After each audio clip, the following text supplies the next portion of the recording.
Thank you. So I'd like to hear from you how you're already using some of these strategies in your classroom in INM. Nobody shares. I was in 3 classrooms today, so I can help people out. Yeah. So with the example, non-example, I feel like that works really well with behavior. I've used it mostly in terms of having, I know a lot of people are like afraid to have their kids do it because they're afraid the kids are going to go wild, but so we did with collab members and had collab members do non-examples, and then it works really well. Yeah, and I push have the kids do it. Yeah, no, yeah, totally. You know? Absolutely. Oh, I was just going to say, I use the questions, the questions often, like, all the time, like, even if, like, I just said the answer, then I'll ask again just to kind of check, and then I'll ask the student next to that student who wasn't paying attention just to kind of check, so that's what I use the most.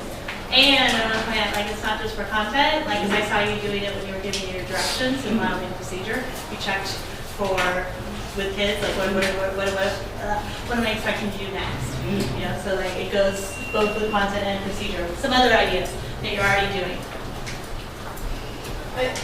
I always say something and then to restate it, I'll restate it incorrectly so I can see who's listening and who's not. And so when we have to look. So that guy was really, he really did this because, you know, they're like, no. And then I get a lot of discussion. How do you know that? Show me the things. So you're providing a non-example for students, okay? And then think about, like, how can we flip that so that the kids are providing the non-example. So they're doing more of the work and being actively engaged in the INM. Some other examples. Anybody doing the think, pair, share, and then stop and dot and kind of share how it's working? What you like about it?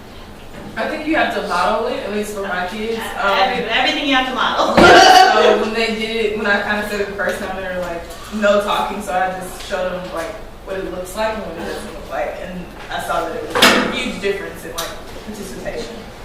So we're getting more of those kids involved in other examples. We didn't hear about the side-by-side thinking for the practice tasks. So is that when you're like going through the form together with them? So like guided practice? Yeah, but you can do it in your INM. Like if you're doing the graphic organizer, yeah, you can include that part in your INM. But then you're doing all of it, but they're following along with you, and then you're releasing responsibility to them. So a lot of these strategies you're already doing, we're just giving a name to them so that we can have a common vocabulary. So we're just giving examples of like how we use it. Yeah, absolutely. So for like the graphic organizer, I'm teaching writing, so I'm having them brainstorm. So like I create a graphic organizer for them to be like, this is the person that I, like a bunch of different topics, like this is the person I want to write about, these are some events that happened with that person. So I'm doing one like, oh my mom, and then we're going to do one that we know like, oh Miss K, who also teaches in our class, like a common one, and then it's their turn and they have a paper, and then they're like, oh my mom. Yeah, so the kids are doing the same thing that you're doing, like that's the graphic, that's the side-by-side thinking. What about practice tests? I know reading people are doing this for sure, and probably math. What's been our success with practice tests? So this would, for practice tasks for reading, we modeled the think aloud, the reading strategy, and then what happens after you model it? Oh, groups. And then go ahead and read to each other, and then before you go on to the next page, or the next person reads, in your own words, say what you just read. You give the students the opportunity to practice exactly what you just modeled. Right. Same thing with math. You do a problem, you give the kids an example, just like that.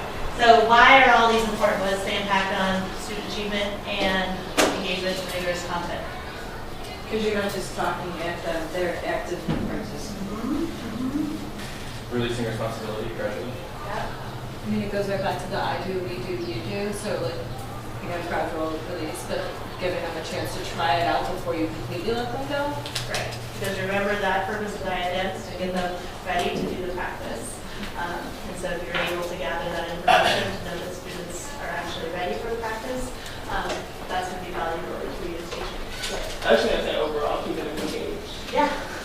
We don't want them drooling on the desk, right? Like the video that we weren't able to see. Grace, I saw your hand up. Did I miss you? No, I was agreeing with Shay. Okay. Yeah, so I want to go ahead and model what this looks like in terms of how planning and execution have to go hand in hand. So what I've done is I'm going to model become this all over and do a little math lesson with y'all. And so the way that I planned this is, here's my I&M. I split it into 2 columns. So I have teacher and then students. And this is really helpful for me because as I'm thinking through what I'm doing, like if this side is blank, we've got a problem. Like the kids need to be in the room. I need to plan for how they're, what they're doing, what they're thinking about, as well as what they're actually going to do. And so I highlighted, I used 3 explicit strategies from your list. And so for you all to see this process, as well as see it in action. Okay, so you're all going to become math students in a minute while I do this. And then somebody help pass this out for me. That'd be awesome. Pass out that side of the room. Ready?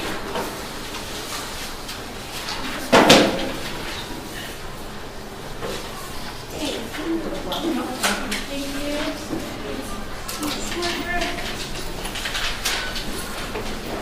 And the other thing you need is, if I was doing this in my classroom, you would have all your own, but due to limitations of whiteboard markers, we're going to pretend that this is partner work. So y'all are getting a whiteboard with marker and erasers and partners-ish. Thanks so much. That you'll need for materials.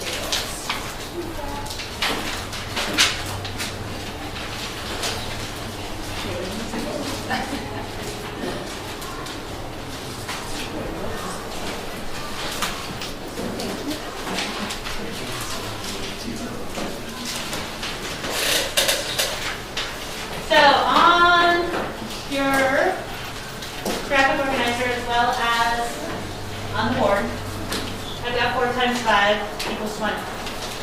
What I'm curious to know is why. How do we know that 4 times 5 equals 20? So in a moment, we're going to want you to do a turn and talk, which in my classroom I call productive partnering. We have 3 expectations for that. And we call it 3 L's, which is look. So you need to make eye contact to your partner while you're speaking to them. You need to lean, which is like you lean in, because then that encourages using an inside voice, as well as listen. Okay? So the 3 L's are class, look. Let's try it again. My cue in my class is I say class, and they know that's a plural response. So what are the 3 L's, class? Look, lean, listen. And what are we going to be talking about? Because remember, I want you to be thinking about why does 4 times 5 equals 20. So, Shay, can you tell me what you're going to be thinking about? Talking to your partner with? About the numbers? About the numbers? How they multiply up or add up. What you're going to be thinking about is why does 4 times 5 equals 20? I want you to explain to your partner how we know that. Okay? So, go ahead. Get your talk for me with a productive partner. Treat partner up. I'm just thinking about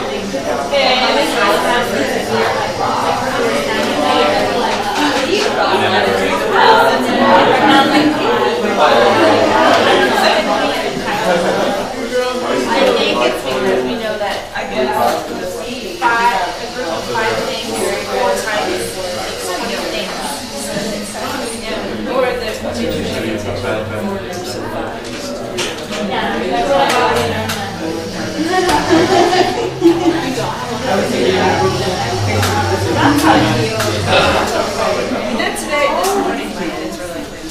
all right, I'm curious to hear some responses. Let's come back together in 5, 4, 3, 2, 1. Should I have partner 1? Pretend that procedure was taught in my class. Share why they think 5 times 4 equals 20. Yes, partner 1. Because we shaded in 1 fourth, 2 fourths, 3 fourths, 4 fourths, 5 fourths, and there were 20 blocks in that. So how did you figure out there was 20? You counted them So how did you count them? by 1. So you went 1, 2, 3, 4, 5, 6 until you got to 20? Good. Raise your hand if that's how you did it too. You counted each block.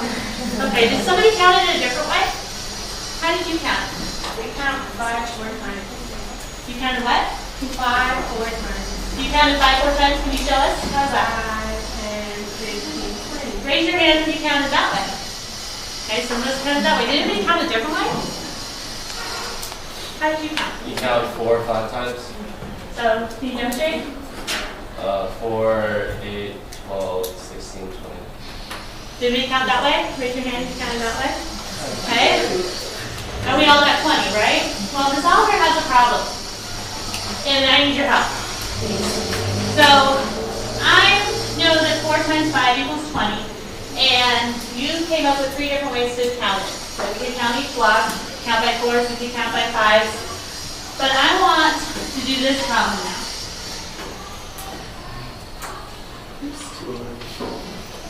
14 times 15. I don't know how to do this problem. So what I'd like you to do independently is turn your whiteboard over so you have a place to stop and jot. I want you to think about how this problem is the same as this problem. How is this problem different? So how are these two problems the same? How are these two problems different? Okay, so go ahead and do a stop and jot.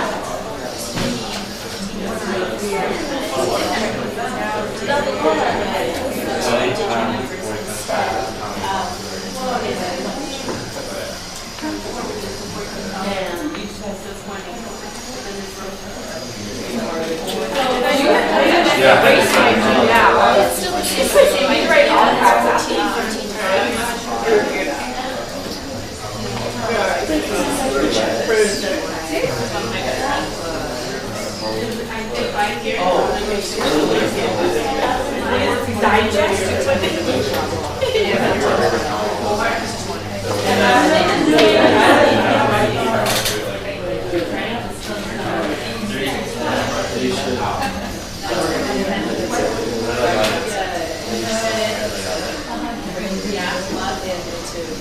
Let's come back together in 5, 4, 3, 2, 1. So I'm curious to hear how these problems are the same and different. And I'd like you to use your sentence frame as you share this. So let's read this first sentence frame together. Ready? These problems are the same because blank. Or these problems are different because blank. So raise your hand if you can tell me one way these problems are the same. They're the same because you can count. Okay, let's use our sentence Oh, frame, sorry. Randy. Sorry. My bad. These problems are the same because you can still count to the number on the number line and then like put a line. So it's like the same procedure. Okay, so they have the same, they're both on a number line? Yeah. Okay. Do we agree? Yes or no? Yes? Okay. What are some other ways that they're the same? Yes. Because they have Let's use our sentence frame. problems are the same because they have the same number in the ones place. Can you tell me more about that? Yeah, because in 4 times 5 is 24 and 5 are the ones place, it's the tens place. 14 times 15 are 4 and 5 are the ones place. Okay. What are your big markers? So you noticed that we have the same numbers in the ones place. Raise your hand if you noticed that too. Anybody else want to share something that's the same? Go ahead. What's the same? They're both multiplication problems. They're both multiplication problems. Well, the problems are the same because they're both multiplication. Thank you. Thank you for being accountable. What are they different? Who would like to share how they're different? Yes. These problems are different because the first problem dealt with single-digit numbers, and the second problem is dealing with 2-digit numbers. Has 2-digit numbers. All right. They're different because there's a 1 in front of all the other the new numbers. So there's a 1. Can you tell me more about what you know about that 1? Makes it bigger. It makes it bigger? Yeah. So,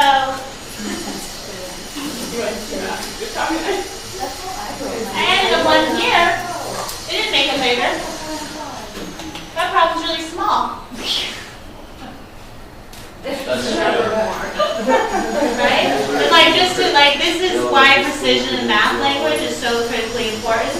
Because the 1 is not making the problem bigger. Like I can write this 1 huge. And so that's a common misconception of students, and so exploring it. So I'm going to stick with you. Tell tell me more about, like, because I don't think you need bigger. What do you need? Greater. It's greater. Okay, it has more. And do you know anything about the place? It's in the How many more? Tenths. So, Has what? it's 10 more. It's 10 more. So this is 10 more. 10 more. All right, so we've gotten some things that are the same. The ones digits are the same, they're both multiplication problems, and we've noticed that this problem is different because it has 10 more. So now your next challenge that you're going to work that into the partners is using your information here. Because 4 times 5 is 20, can we use the area model to figure out what 14 times 15 is? Okay, so I want you to explore that with your partner. We're headed to the Shaking tonight.